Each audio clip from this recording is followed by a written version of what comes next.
Yes, so back to Ireland a little later, uh, we see that maybe things were not that free on this side of the Atlantic, and that a key element of the Irish music industry development was the jarring relationship between the global cultural industries and the advent of jazz and the guardians of what you say that you call the guardians of Irish morality. Because after all, as you point out in your book, young people and jazz were more of a danger than Britain itself to Ireland. So maybe, I think another important character and legislation that ensued from it in a way is Bartholomew Goff. I presume that's the way I pronounce it, right? Anyway, yes, so I'd like you to explore maybe the relationship between what was thought as dancing music and really dangerous, and the recorded music, which was kind of safe. Yeah, I'm delighted that you've seen and identified that point. Live music, dancing in particular, dangerous. Recorded music, safe. And that's an incredibly interesting way to look at a piece of culture. We think of music as music, and music gets recorded and it gets used in a certain way. But the way that music on record, on shellac, the old 78s, they were used was very, very interesting in Ireland, in contrast to dancing. And draconian laws were enacted to prevent people from dancing. At one stage, you couldn't have a dance in your house. It was against the law. So things that had been part of the rural life, your neighbors helped you with the harvest. How did you reward them? You had a dance in the house. You pulled back the chairs, you pushed back the table, and you had dancing in the house. No, suddenly that's illegal. The very, very basic act of dancing is put outside of what's accepted behavior. And Bart, as I call him, but Bartholomew Goff, sometimes he used his Gaelicized version of his name, Justice O. Haycock. He really, really hated the idea of people dancing with any form of liberty or any sense of freedom. So we've got a female entrepreneur in New York who's left Ireland, who establishes a very successful business. We've got the Shanley brothers who leave rural Ireland, go to New York, establish restaurant industry where women on their own are welcomed, in contrast to the policy in the 1910s, the 1920s, where, okay, single woman in a restaurant, that means prostitution. Never mind that, in one famous case, it turned out, no, it's the wife of one of the wealthiest industrialists in the country. So it was just seen as odd. So in New York, the Irish were part of this incredible progressive movement, bringing cabaret, which is seen as, just an ordinary part of the entertainment landscape now. The Irish, the Shanleys, were absolutely a central force in making that a big industry. But back home in Ireland now, there was serious worry. There was concern. How do we protect our Gaelic customs, our Gaelic language, our traditions? How do we not be British? Because British culture has been forced on us.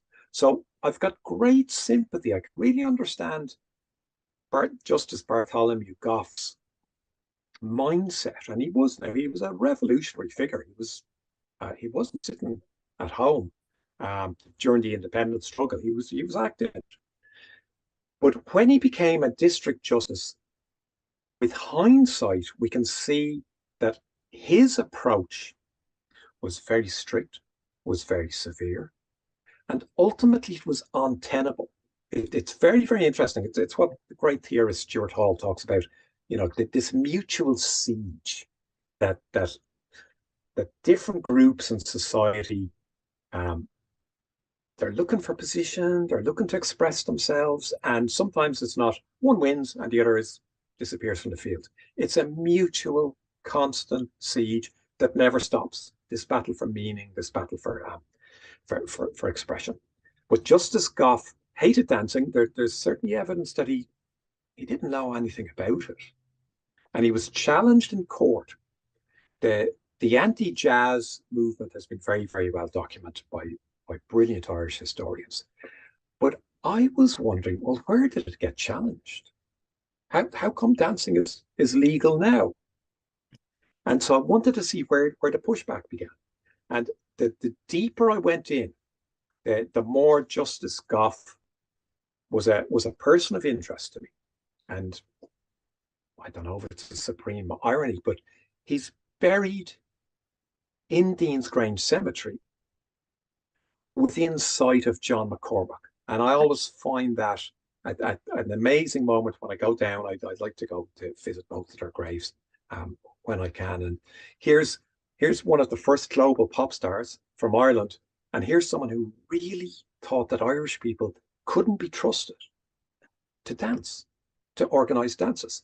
So DJ Goff went very, very hard. He was very DJ, restrictive. right? DJ. Yeah.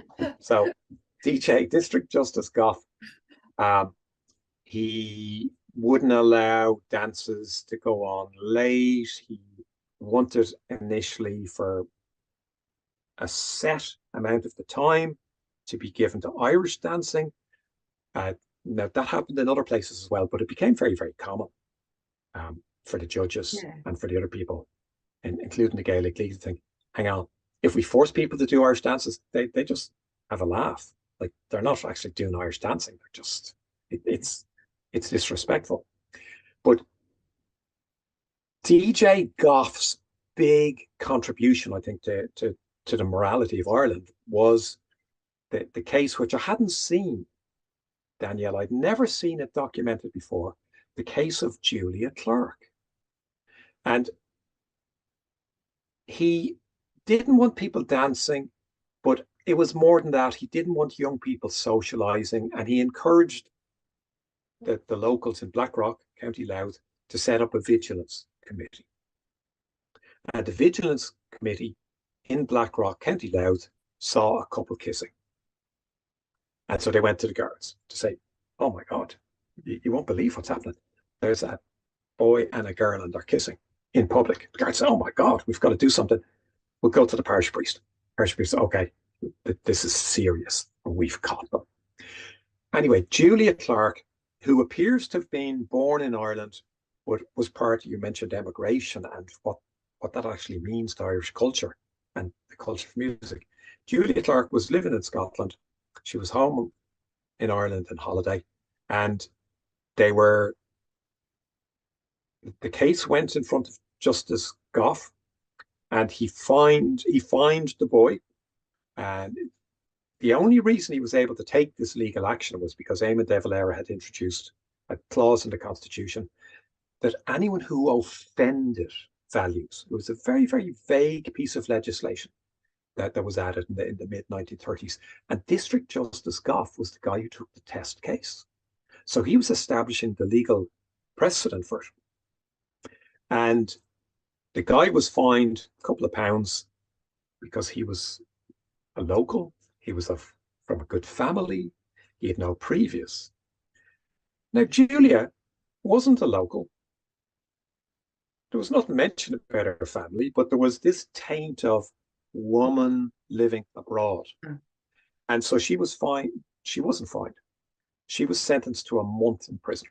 Incredible